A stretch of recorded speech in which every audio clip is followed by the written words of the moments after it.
할렐루야! 우리 만왕의 왕 되신 주의 이름을 높여 찬양합니다. 찬양받기에 합당하신 주님, 기도와 예배로 온전히 이 아침을 시작하기 원합니다. 성령께서 강력하게 우리 삶을 붙잡고 계시고 하나님의 선하심으로 채워주실 것입니다. 함께 말씀 붙잡고 이 아침 시작합시다. 7월 31일 월요일 아침 예배 성삼위 하나님께 올려드립니다. 오늘 하나님의 말씀은 로마서 7장 1절부터 13절까지입니다. 로마서 7장 1절부터 13절까지입니다. 형제들아, 내가 법 아는 자들에게 말하노니 너희는 그 법이 사람이 살 동안만 그를 주관하는 줄 알지 못하느냐? 남편이 있는 여인이 그 남편 생전에는 법으로 그에게 매인바 되나? 만일 그 남편이 죽으면 남편의 법에서 벗어나느니라. 그러므로 만일 그 남편 생전에 다른 남자에게 가면 음녀라. 그러나 만일 남편이 죽으면 그 법에서 자유롭게 되나니 다른 남자에게 갈지라도 음녀가 되지 아니하느니라. 그러므로 내 형제들아, 너희도 그리스도의 몸으로 말미암아 율법에 대하여 죽임을 당하였으니 이는 다른 이 곧 죽은 자 가운데서 살아나신 이에게 가서 우리가 하나님을 위하여 열매를 맺게 하려 함이라. 우리가 육신에 있을 때에는 율법으로 말미암는 죄의 정욕이 우리 지체 중에서 역사하여 우리로 사막을 위하여 열매를 맺게 하였더니 이제는 우리가 얽매였던 것에 대하여 죽었으므로 율법에서 벗어났으니 이러므로 우리가 영의 새로운 것으로 섬길 것이요 율법 조문에 묵은 것으로 아니할지니라. 그런즉 우리가 무슨 말을 하리요? 율법이 죄냐? 그럴 수 없느니라. 율법으로 말미암지 않고는 내가 죄를 알지 못하였으니 곧 율법이 탐내지 말라 하지 아니하였더라면 내가 탐심을 알지 못하였느니라. 그러나 제가 기회를 타서 계명으로 말미암아 내 속에서 온갖 탐심을 이루었나니 이는 율법이 없으면 죄가 죽은 것입니다. 전에 율법을 깨닫지 못했을 때에는 내가 살았더니 계명이 이름에 죄는 살아나고 나는 죽었도다. 생명에 이르게 할 그 계명에 내게 대하여 도리어 사망에 이르게 하는 것이 되었도다. 죄가 기회를 타서 계명으로 말미암아 나를 속이고 그것으로 나를 죽였느니라. 이로 보건대 율법은 거룩하고 계명도 거룩하고 의로우며 선하도다. 그런즉 선한 것이 내게 사망이 되었느냐? 그럴 수 없느니라. 오직 죄가 죄로 드러나기 위하여 선한 그것으로 말미암아 나를 죽게 만들었으니 이는 계명으로 말미암아 죄로심이 죄되게 하려 함이라. 아멘. 하나님의 말씀입니다. 바울은 남편에게 매여있던 여인이 남편이 죽으면 더 이상 남편의 법에서 벗어나는 것처럼 그리스도의 몸으로 말미암아 율법에 대해 죽임을 당한 형제들은 더 이상 율법에 매이지 않는다라고 말합니다. 그러나 바울은 율법이 죄를 드러내기 그 자체로 선한 것이다 라고 말하죠. 성도와 율법 간의 관계에 대해서 오늘 우리 본문이 가르치고 있습니다. 그러니까 예수를 닮아가는 삶, 즉 성화의 과정에 있는 성도들에게 있어서 율법의 역할이 무엇인지를 우리에게 가르쳐주고 있는 거예요. 그러니까 성도들이 율법의 정죄임에서 벗어났지만 여전히 율법은 기능적 역할을 감당한다는 거예요. 그러니까 율법으로는 우리가 의롭다 하심을 얻지 못하지만 오직 믿음으로 의롭게 되지만 내가 내 죄가 무엇인지를 가르쳐주는 역할은 여전히 유효하다는 거예요. 그러니까 율법을 알아야지만 무엇이 죄인지 무엇이 악인지 우리가 알 수 있다는 것입니다. 그러므로 궁극적으로 주를 믿는 자들은 율법의 속박에서 정죄에서 벗어났지만 여전히 그 율법의 역할을 감당함을 우리가 분명히 알아야 돼요. 그러니까 말씀을 지켜 행하는 것은 여전히 우리에게 유효하다는 것입니다. 그러니까 율법 자체는 악한 것이 아니에요.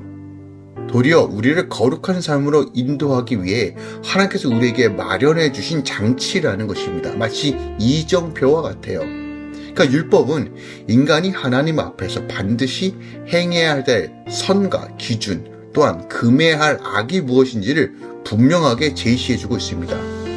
그렇습니다. 율법은요, 결코 악한 것이 아니에요. 오히려 인간들로 하여금 죄를 깨닫게 해준과 동시에 자신들의 죄 때문에 하나님의 심판을 받을 수밖에 없는 처지, 그 적나라함을 분명하게 깨닫게 함으로써 궁극적으로 하나님의 구원에 대한 절대적 의존, 절대적 필요성을 깨닫게 하는 면에서는 아주 유효합니다. 율법이 없다면 인간은 죄를 죄로 알지 못합니다. 그 예로 오늘 본문에 탐심을 한 예로 든 것입니다. 무엇이 죄인지 무엇이 악인지 우리가 구별할 수 없기에 여전히 인간은 내 감정과 내 생각이 기준인 것처럼 살아갑니다. 아닙니다. 세상에는 절대적 기준과 그 법도가 있습니다. 그것이 바로 하나님 나라의 질서와 법입니다. 우리가 이 말씀 가운데 서할 때만이 우리가 사람답게 하나님의 자녀답게 살아갈 수 있는 것입니다. 하나님께서 이스라엘 백성들에게 가나안 땅 들어가기 전에 613가지의 율법을 주신 이유는 가나안 땅에 들어가서도 그들이 하나님의 법률과 법대로 살아가는 것이 하나님의 백성으로 살아가는 방식이기 때문에 가르쳐 준 것입니다. 그러나 우리가 이 세상에 살다 보면 수많은 미혹과 어려움으로 인하여 그 기준이 애매모호해지고 내가 분명하게 알지 못하면 섞이기 나름입니다. 결국 이스라엘 백성들은 혼합주의 그리고 이방신을 따라 하나님을 믿는 신앙을 저버리고 둘 다 섬기는 바람에 망했다는 것을 이스라엘 역사를 통해서 우리에게 보여주고 있습니다. 율법은 여전히 유효합니다. 물론 율법의 정죄함, 즉 내가 율법을 지킴으로써 지키지 않음으로써 하나님께서 벌을 주시는가 벌을 주시지 않는가 어떤 두려움과 떨림으로써의 그 율법의 매임이 아니라 다스리는 자로 통치하는 자로서 율법을 지켜 행하며 하나님을 사랑하게 하나님이 더 가까이 가길 원하는 그 마음에서 우리가 율법을 지켜 행함으로 나가야 한다는 것이죠. 그러므로 오늘 7절 말씀을 묵상하면 그런즉 우리가 무슨 말을 하리요 율법이 죄냐 그럴 수 없느니라 율법으로 말미암지 않고는 내가 죄를 알지 못하느니라 라고 하는 이 말씀 율법이 아니고서는 우리가 죄를 죄로 알 수 없다는 이 분명한 사실 그러므로 우리가 날마다 말씀을 묵상하고 그 말씀을 적용하는 것 머리로만 아는 것은 아무 능력이 없습니다. 그 말씀을 적용함으로써 내 삶 가운데 성령의 도우심으로 말씀을 따라 살아가는 것 이것이 바로 율법이 우리에게 주어진 목적이라는 것이에요. 다시 말씀드립니다. 율법을 행함으로써 구원에 이르는 것은 아닙니다. 그럼에도 불구하고 우리가 믿음으로 의롭게 된 것을 유지하고 메인테인하며 하나님께로 더 가까이 가며 이 영적 전쟁에서 분깃을 취하며 하나님의 복을 누리며 하나님의 충만함을 이 땅에 승리하는 방식은 결국 율법을 지켜 행하는 것에 있다는 것입니다. 거룩한 삶, 말씀을 지켜 행하는 삶이 악을 대적하는 거고 마귀와 사탄 가운데 승리하는 방식입니다. 하나님 끊임없이 우리에게 이 질서를 가르쳐 주길 원하십니다. 그러므로 우리가 무엇이 어긋난 것인지 무엇이 하나님과 우리 사이에 막혀있는 것인지를 늘 점검하며 말씀으로 나를 치고 내 육신과 내 마음을 치고 늘 성령의 능력과 말씀을 지켜 행하는 삶으로 나아가는 그런 거룩한 열정이 우리 삶 가운데 온전히 이루어지길 소망합니다. 또한 8절을 묵상하기 원합니다. 8절에 그러나 제가 기회를 타서 계명으로 말미암아 내 속에서 온갖 탐심을 이루었나니 이런 율법이 없으면 제가 죽은 것이다 라고 말합니다. 이 말의 본질은 율법으로는 죄를 굴복할 수 없다는 어떤 분명한 진리를 선포합니다. 그러니까 바울은 제가 기회를 타서 계명으로 말미암아 자기 속에 각종 탐심을 이루게 한다는 것이에요. 그러니까 우리 앞에서 율법이 주어진 목적, 곧 율법의 주요 기능 중에 하나가 무엇인지를 우리가 살펴볼 필요가 있는데 그것은 인간으로 하여금 죄를 죄로 깨닫게 하여 범죄함을 억누르는 것이에요. 그러니까 이와 같이 율법은 그 자체로 주어진 의도에서 보면 지극히 선한 것이에요. 그런데 문제가 발생하죠. 그것은 죄가 이런 율법을 이용하여 인간으로 하여금 범죄하도록 유혹한다는 것입니다. 그러니까 이런 표현을 오늘 바울이 제가 기회를 타서라는 말로 표현하고 있어요. 여기서 말하는 기회라는 이 단어는요, 군사용어입니다. 그러니까 군사용어로 어떤 거주지, 어떤 거점을 이야기해요. 그러니까 제가 율법을 이용하여 오히려 인간을 범죄함으로 이끈다는 것이에요. 그러니까 다시 말하면 율법은 하나님이 주신 의도와 달리 죄에 의하여 도리어 인간이 범죄하게 하는 악용으로서도 사용될 수 있다는 것이에요. 아주 안타까운 일이죠. 하나님이 선한 것이 불의한 일에 악용되는 것을 너무 가슴 아파하신다는 것을 기억하기 원합니다. 하나님의 본질적 의도와 벗어나여서 악용되는 것을 하나님은 극도로 싫어하신다는 걸 우리는 기억하기 원합니다. 우리가 알 것은 선한 율법이 불의한 일에 악용되는 이유로 하나님이 율법을 주신 것이 잘못된 일이 아니라는 것이에요. 그러니까 하나님의 선한 율법이 죄에 악용되는 것은 우리 인간에게 문제가 있다는 것을 깨달아야 돼요. 하나님께서는 인간으로 죄를 깨닫게 하시기 위해 율법을 주셨는데 인간이 율법을 통해 죄를 깨달으면 더 이상 범죄하지 않으면 되는데 오히려 타락한 인간이 그의 마음과 심령이 그것을 왜곡하고 비뚤어서 하지 말라고 하는 더 깊은 욕망을 이끌어낸다는 것이에요.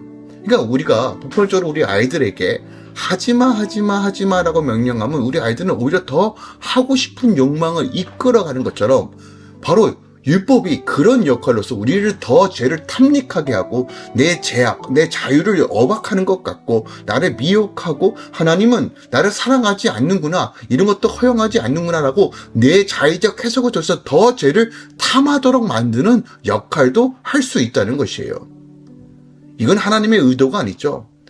내 욕망과 내 자의적 해석을 통해서 우리가 율법을 악용하는 케이스죠. 또한 우리가 하나님의 은혜, 그 갈망을 더 일으키기 위해 오히려 더 죄를 짓고 더 그 목마름과 그 죄 가운데서 그 감정을 느끼기 위해 오히려 더 탐욕과 죄악 가운데 거하는 사람들도 있다는 것이에요. 그러므로 우리가 이 율법의 본질적 기능이 무엇인지를 분명히 보아야 합니다. 바울 역시요, 이런 죄의 끊임없는 공격 때문에 로마서 7장 24절에 오호호아 나는 공고한 자로다, 이 사망의 몸에서 누가 나를 건져내랴 라고 탄식하고 절규할 정도로 우린 끊임없이 죄의 미혹과 또한 이 율법의 저주로부터 분명하게 승리를 선포하며 날마다 성령의 능력 가운데 걸어가야 함을 기억합시다. 우리가 죄를 져서 죄인이 아니라요, 본질적 죄인이기 때문에 죄를 짓는 것입니다. 의롭게 된 것은 하나님께서 의롭다 칭하여 주신 것이지 여전히 우리는 죄와 싸워야 할 존재예요. 그리고 말씀을 순종함에 있어서 이것을 어떤 의무감이나 책임감의 관점에서 말씀을 순종하면 우리는 결국 말씀 때문에, 그 율법 때문에 오히려 더 피폐해지고 매이는 삶을 살게 됩니다. 기억합시다. 관계가 중요한 거예요. 하나님을 사랑하기 때문에 그 사랑과 열정 때문에 말씀을 지켜 행하는 것, 그래야지만 우리 삶 가운데 말씀의 순기능, 하나님의 질서의 순기능이 일어납니다. 그러므로 오늘 하나님과의 관계가 어땠는지를 먼저 점검하고 또 율법의 기능이 무엇인지를 다시 한번 점검하며 우리 삶 가운데 더 뜨겁게 하나님을 사랑하기 위해 말씀을 사모함으로 또한 말씀을 붙잡는 삶으로 나아가시길 예수 그리스도 이름으로 축원드리고 부탁드립니다. 갈라디아서 2장 21절입니다. 내가 하나님의 은혜를 패하지 아니하노니 많이 의롭게 되는 것이 율법으로 말미암은 그리스도께서 헛되이 죽은 것이다 라고 말해요. 십자가를 바라본다는 건 율법의 속량에서 벗어나 정죄함에서 벗어나 다스리는 자로 율법을 지켜 행하는 것입니다. 오늘 이 분명한 정체성을 기억하고 다시 한번 주의 말씀을 사모함으로 지켜 행하며 하나님 나라 질서와 그 충만함으로 거하는 이 아침 되시길 예수 그리스도로 축원하고 축복합니다. 기도하겠습니다. 사랑하는 주님 감사드립니다. 오늘 율법의 기능과 율법의 역할에 대해서 다시 한번 묵상해 봅니다.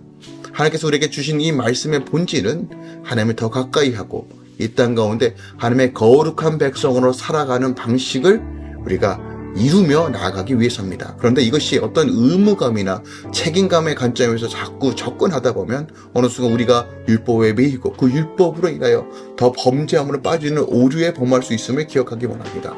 성령 하나님, 우리 안에 참된 율법의 자유함을 허락해 주시고 하나님의 말씀을 즐겨 행할 수 있는 기쁨을 허락하여 주시옵소서.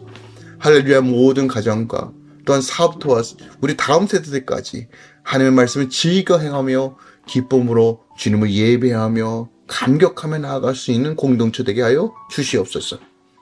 이제는 우리 주 예수 그리스도의 은혜와 우리 하나님 아버지의 놀랍고 지극하신 사랑과 성령 하나님의 내 교통 충만 역사하심이 이제부터 영원까지 함께 계시길 축원하노라. 아멘.